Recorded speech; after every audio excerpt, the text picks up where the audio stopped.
and then we protect the economy going forward in the medium and long term, or then we become laissez-faire and we have a price to pay dearly in the medium and long term, economically speaking.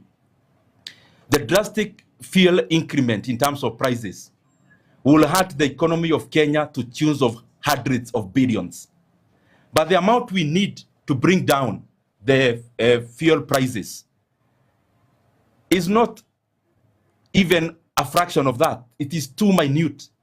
And therefore, I believe that we should be looking at seeing how we can reduce the fuel prices now so that we arrest many other issues, including inflationary pressures, that will be inevitable. And this is the proposal that I have, and which is easy. One, the amount Kenyans pay at the pump for distribution and margins of importers of fuel and retailers and wholesalers is around 22 shillings. I'm proposing that we reduce by 4 shillings. Wakipata shilingi 18 hawatafuga biashara. Kila mtu sasa lazima akaze mshipi. The second thing is that we must reduce our VAT further from the current 8% to 0. In the short term, we must exempt fuel products from VAT. And the third one is that we must do away with the road maintenance levy fund, Kenya shilling 7, that was added in the year 2024 by this government. I have gone further and tabulated the amount of money that Kenyans are going to save. And if we do those measures immediately, the fuel prices in terms of pump prices in Kenya will climb down to both of them below 190 shillings. That is diesel and petrol. Around 186 shillings for super petrol and 189 shillings for diesel. These issues, some of them need some involvement of parliament. And it is for that reason that I have already written to the clerk of the National Assembly of my intention to amend the VAT Act so that we exempt especially super petrol, diesel, and kerosene from VAT, and consequently make all those products VAT exempt and move them to the first schedule. The other thing is that I've already written to the National Assembly on the intention of amending the road maintenance levy fund by abolishing the 7 shillings that was added in the year 2024. Again, as I said before, this will give reprieve to Kenyans that the current diesel and super petrol prices should come down to around to below 190 for a liter of either. The other thing that maybe it is important for me to highlight, which is building up to that price, is also the subsidy. Diesel, as you saw in the circular, the added cost is higher. And for those prices to come to the ranges I'm talking about, we must also provision 5 billion Kenya shillings from the Fuel Stabilization Fund so that we reduce diesel by around 24 shillings. That is why the math is coming to around 189 for diesel. All those measures will stabilize our economy in terms of not have a very erratic inflationary pressures. And also we are going to have some stability in the medium and long term. Failure to do that, the price will be too high for our economy to bear. I also want to highlight 2 more things. One is that Kenyans are already complaining that the fuel products that are currently in the country seem to be adulterated diesel and adulterated with paraffin. Even when I sent this communication, I have received a lot of communication from Kenyans, clearly stating that the quality of fuel we have in Kenya that clearly somebody is making a kill out of adulterating fuel products to make profit. I also want to request our leaders. This is not the time to make money out of the misery of Kenyans. I have been stating this and I want to repeat again. The G2G arrangement, Kenyans can now clearly see that it is a scam at best. And I want to state here again, the G2G arrangement is a kiosk for senior government officials. The same people you see claiming to reduce this or that are the same people who are the owners of G2G.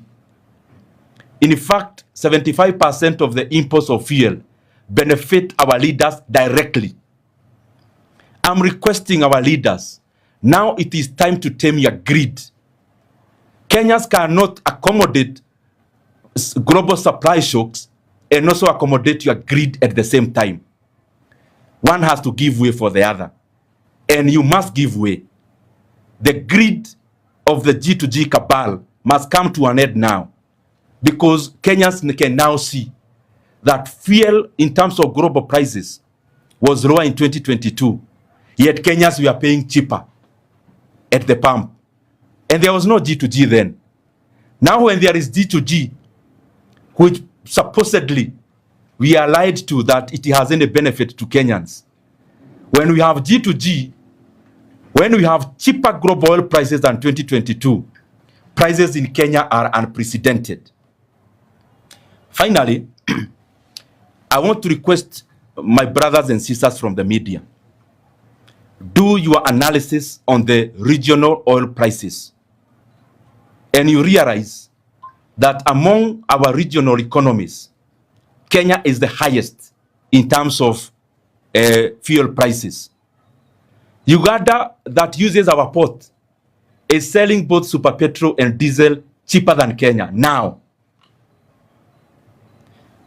Tanzania, they are selling cheaper. Ethiopia, super petrol and diesel is actually below 150 shillings for both. In Ethiopia, Rwanda is also cheaper than us. That landlord countries are now selling fuel products cheaper than us. And then, as usual, we come to face the people of Kenya and blame our road network. Who should actually be charging higher? The economy with a more vast road network, or the ones that need to catch up? I think it is the ones that need to catch up. So these reasons we keep giving to Kenyans every time we evolve a lie to a bigger lie. Unfortunately, figures are not on the side of lies this time round. Kenyans are demanding that the government must do something about fuel prices. That the composition of taxes, levies, and margins, of course, you know, it's the same people in government who are taking off with it. That amount is close to 100 shillings per liter of super petrol and diesel. Because taxes and levies, we are talking about close to 75 shillings, and then the rest around 25 shillings in terms of distribution and margins. That the landed cost, for example, of super petrol is below 120 shillings. So the government cannot come and purport what we have seen some government officials purporting. Oh, global oil prices. We all understand that. You don't need to lecture us about that. We are talking about the close to 100 shillings in taxes and levies and margins. That one the government can do something about. And that is what we are demanding they must. Therefore, they must not frustrate my proposed amendments to the VAT Act and RMLF. And to my colleagues, the members of parliament, Kenyans will be watching who is on the side of Kenyans and who is against Kenyans. I'll actually initiate a process where members of parliament will sign either they support or they don't, so that Kenyans can clearly see who starts with them at this moment of crisis. Otherwise, thank you very much. Na ningetaka niseme kwa Kiswahili kwa ufupi.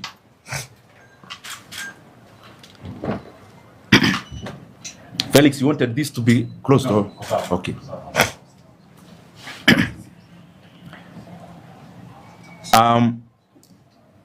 Nataka niseme kwa ufupi kwa Kiswahili. Wakenya wameona jana ya kwamba EPRA wametoa mwongozo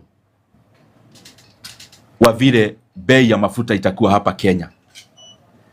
Na tukaona bei ya mafuta imeenda juu kupidukia. Ya kwamba sasa petroli ni kama shilingi 214 na tumeona diesel imeenda over 240 shillings.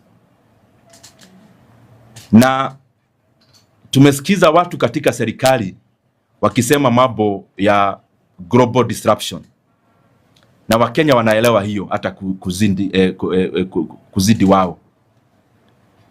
Lakini ni vizuri Wakenya waelewe ya kwamba katika lita moja kama ya petroli, shilingi kama 100 inaenda katika kodi na faida ya wale watu ambao wanahusika kwa biashara ya mafuta. Na hapo kuna kitu Kenya inaweza fanya na serikali inaweza fanya.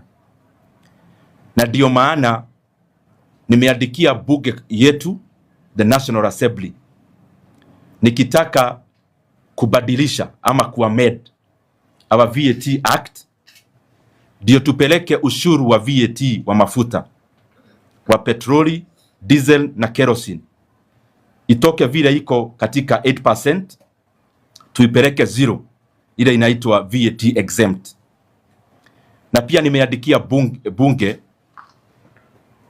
nikitaka kuteremsha road maintenance levy fund kutoka shilingi 25 ile inatozwa kwa sasa, tuondoe shilingi 7 ndio Wakenya wapate nafuu. Na pia kuna pesa Wakenya huwa wanachagia wakati wowote wana consume mafuta Kenya. Na kuna fund inaitwa Fuel Stabilization Fund. Na katika hiyo fund iko pesa ya kutosha. Na ndio nataka niulize serikali watoe bilioni nyingine 5 iende katika kusubsidize diesel. Na hiyo ita subsidize diesel kama shilingi 24. Tukifanya hayo those 3 things, ya kwamba kupeleka ushuru chini ya VAT, pili levies kupeleka chini levies ya road maintenance levy fund na shilingi 7 ambayo iliongezwa na hii serikali mwaka wa 2024, na kutoa subsidy ama nafuu ya bilioni nyingine 5 ambayo already iko, tutakuwa tumeteremsha bei ya mafuta na petroli itagharimu wa Kenya na pia diesel below 190 shillings. Tumeona ya kwamba bei ya mafuta Kenya ikilinganishwa na zile nchi jirani, bei ya mafuta Kenya ndio iko juu zaidi. Kenya iko juu ya Uganda. Na mnajua petroli yote ama mafuta yote ya Uganda inapitia katika bahari yetu ama poti yetu. Hapa Kenya pia bei ya mafuta iko juu kuliko Tanzania, kuliko Rwanda na kuliko Ethiopia. Na kwa hivyo hii kigereza mingi tunapewa na viongozi, mambo ya road network na ingine, hiyo yote tunaelewa. Ile tatujaelewa ni kwamba kwa nini mafuta ilikuwa global prices ilikuwa juu mwaka wa 2022, ilikuwa juu kuliko sasa, na bei ya mafuta sasa iko juu Kenya sasa kuliko 2022. Hiyo ndio Wakenya hawaelewi. Lakini ndio Wakenya waelewe, ni vizuri wajue ya kwamba hii mpango tunaelezwa ya G2G, hiyo ni biashara na ni kiosk ya viongozi hapa Kenya.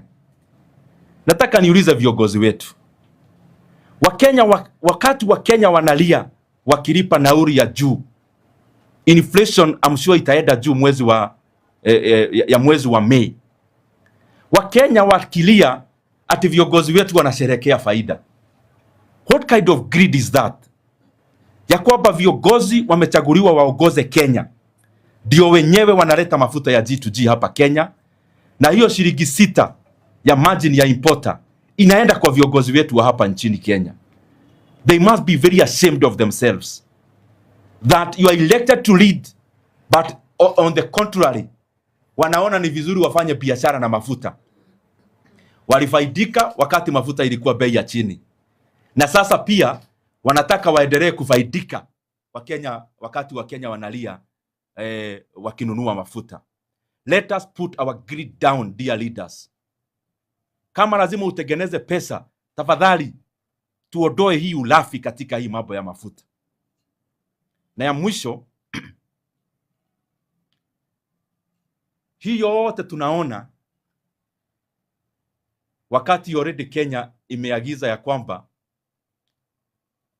quality ya chini ya mafuta inaweza sasa kuwa inauzwa hapa Kenya. Wakenya walifikiria tukiteremsha quality pengine hata bei itateremka. Sasa Wakenya wanalia mara mbili. Wanalia kwa bei ya juu na wanalia kwa gari zao kuharibika kwa vile sasa mafuta iko Kenya ni ya quality ya chini. Ni vibaya sana na ni lazima serikali wafanye kitu, and we are giving them a chance. Lazima mfanye kitu na sio tafadhali. Failure to that, we are going to communicate to Kenyans the next course of action, because we cannot continue kuangalia watu wachache wakiumiza wa Kenya, na especially when their hands are not clean, especially when themselves are involved in fuel business and especially in importation.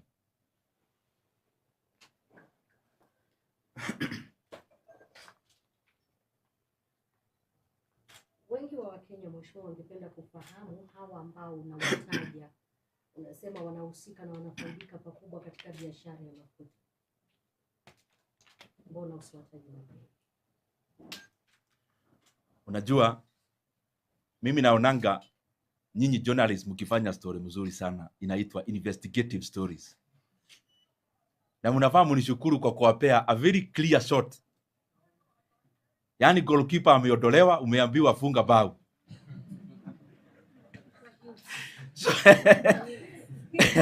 Watu wanahusika na mambo ya mafuta, hata nikiwaangalia uso mnajua ni nani. Na hao watu hao peke yao ndio wameenda Turkana. Ile mafuta tulikuwa tunafikiria ni ya kufaidi watu wa Turkana na wa Kenya. Pia huko wameenda na wakaiba yote, wakanyakua. Sasa mafuta ya Turkana ni mali ya hao watu tu wanahusika na G2G. Na hao watu tu ndio mtaona saa ingine kwa news wakiwachekesha hapa na pale na mambo mengi ambayo haina manufaa kwa wananchi wa Kenya.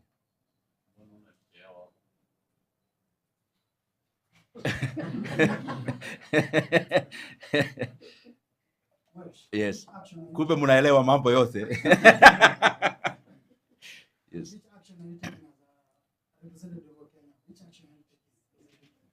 I said that and I'll actually be giving you. Ni vizuri kuuliza. Yes. You said you contact Kenyans. Yeah. Before you contact Kenyans, are you taking these things to parliament directly? No. Ni vizuri aulize tafadhali. Yes. Ndugu yangu, nilisema ya kwamba already nishaandikia bunge na nitawapea barua ya kwamba